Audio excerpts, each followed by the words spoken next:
Halo guys, assalamualaikum warahmatullahi wabarakatuh. Terima kasih yang udah stay sana yang atas sama official lagi. Semoga kalian selalu sehat, berkah untuk kita semuanya. Gimana kabar kalian, sehat? Alhamdulillahirobbilalamin guys. Sama waras masalah kasih mendoakannya lagi sakit Allah saatkan. Teman kasih yang berjuang untuk memajikan, tentunya diberikan kekuatan sampai finish. Teman kasih yang bahagia juga tentunya jangan lupa bersyukur. Silo ya cuy ya. Gak apa-apa, Kaisam lagi berjemur ini cuy. Gimana kabar kalian, sehat-sehat? Kalian masak apa nih nanti malam? Coba di absen dulu. Mana nih daerah Taiwan, wes mantap. Kalian tuh gak ada bosan-bosannya tuh cuy, gibah sama kayak Isam tuh. Ingat ya, konten ini dosanya ditanggung sendiri-sendiri. Tapi dari sini kita mari belajar untuk lebih pintar dan lebih semangat ya dalam menghadapi kasus di Hong Kong khususnya. Buat teman-teman kita supaya berani kalau misalkan memang kalian menghadapi pelanggaran atau apapun. Nah ini contohnya yang akan kayak Tisam ceritakan hari ini.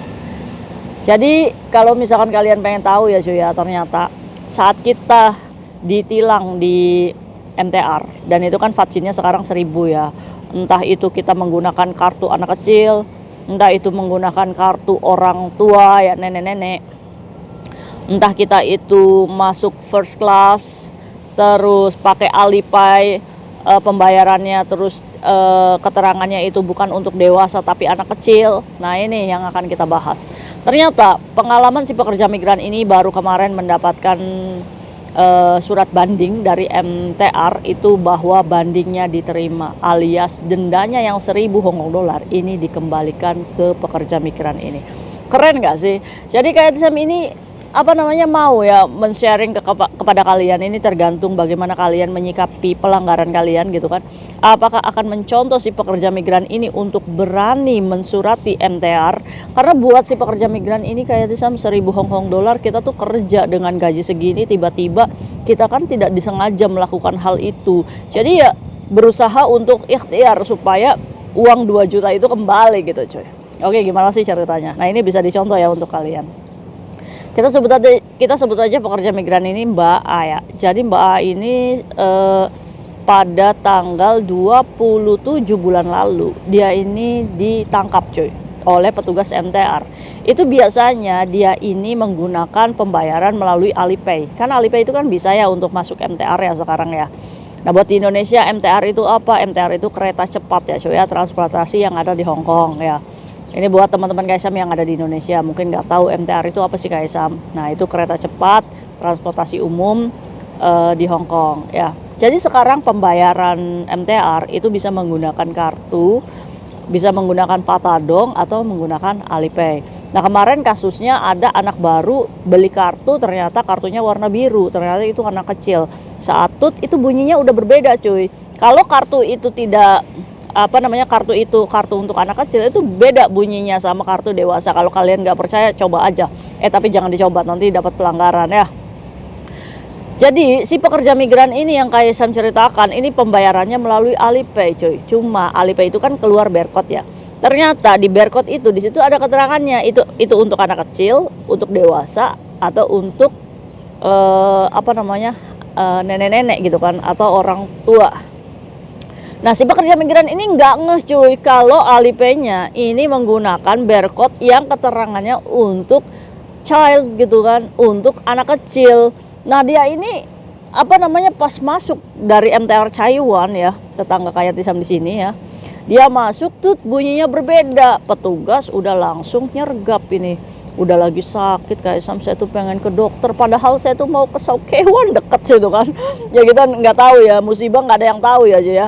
Akhirnya si pekerja migran ini dibawalah ke kantor MTR-nya di situ di Taiwan.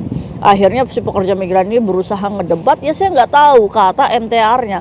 Ini si pekerja migran sudah menggunakan kartu untuk anak kecil dari bulan November. Baru ketangkapnya bulan kemarin. Berarti kan ini sudah merugikan pihak MTR gitu cuy, pelanggaran ya.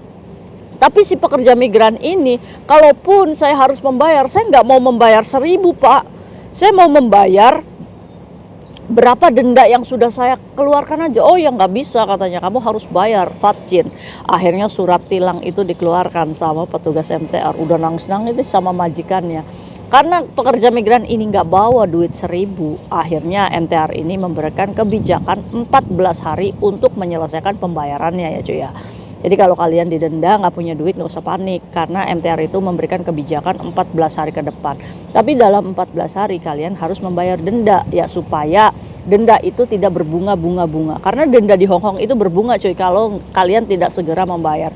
Untuk itu saat kalian melakukan pelanggaran ya tentang public transportasi, Hongtang ya atau lampu merah, kalian wajib memberitahukan majikan kalian ya supaya dibantu dulu, gampang potong gaji gitu ya cuy ya.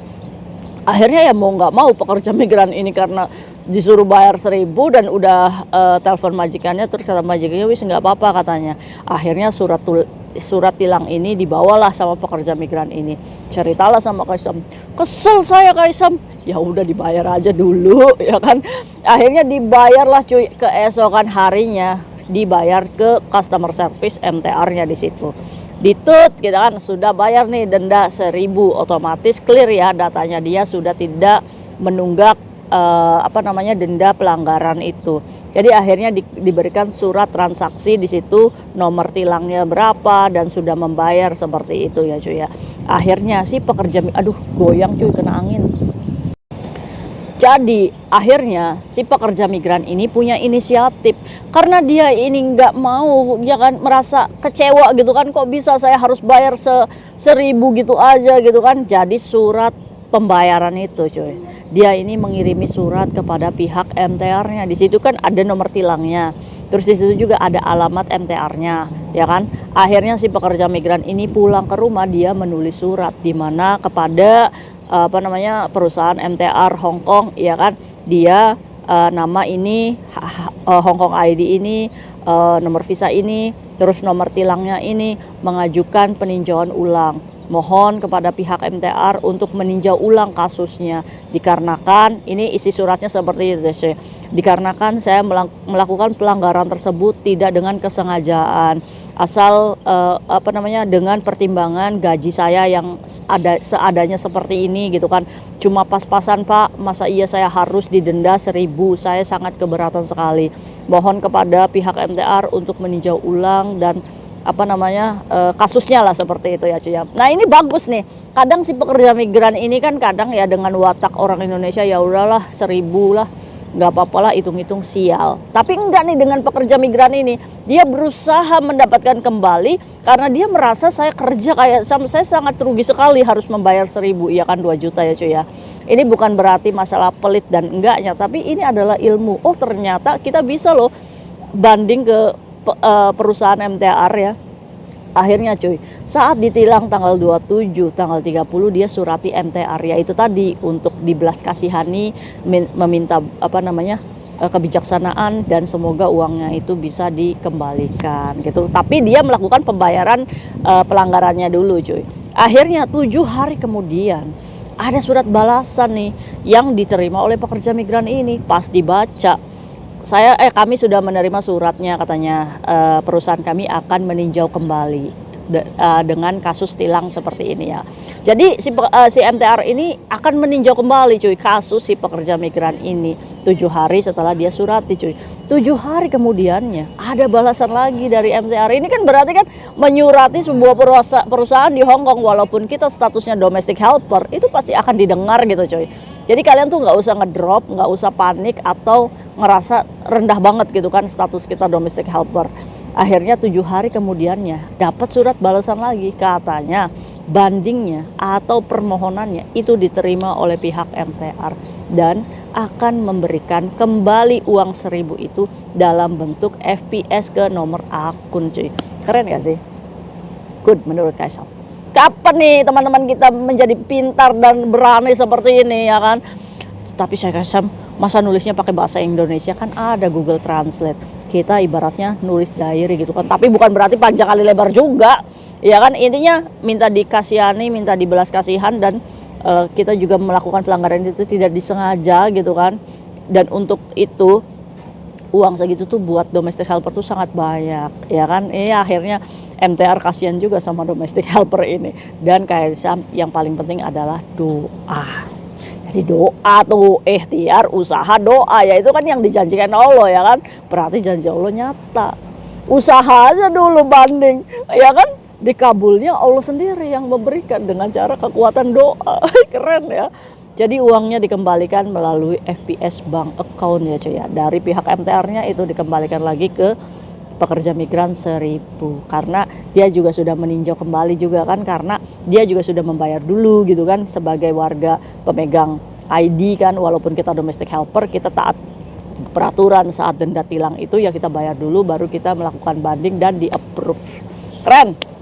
Ini bisa dicontoh untuk kalian ya, melakukan banding ya, atau tidak kamu minta majikan untuk menjelaskan kepada pihak MTR. Itu pun pernah ada kasusnya ya, majikan banding sama pihak MTR akhirnya dimaafkan ya. Jadi buat kalian nggak usah takut kalau itu memang tidak disengaja, kalian boleh banding gitu kan cuy. Tapi kalau misalkan kalian benar-benar nih sengaja, biar murah, itu ya itu beda cerita ya cuy ya. Nah itu mungkin cerita hari ini, semoga bisa menginspirasi kalian untuk menjadi lebih pintar dan berani sebagai domestic helper. Jangan patah semangat dan yakin bahwa kalian itu mampu dan bisa. Oke, see you next video. Bye. Assalamualaikum warahmatullahi wabarakatuh. Bye.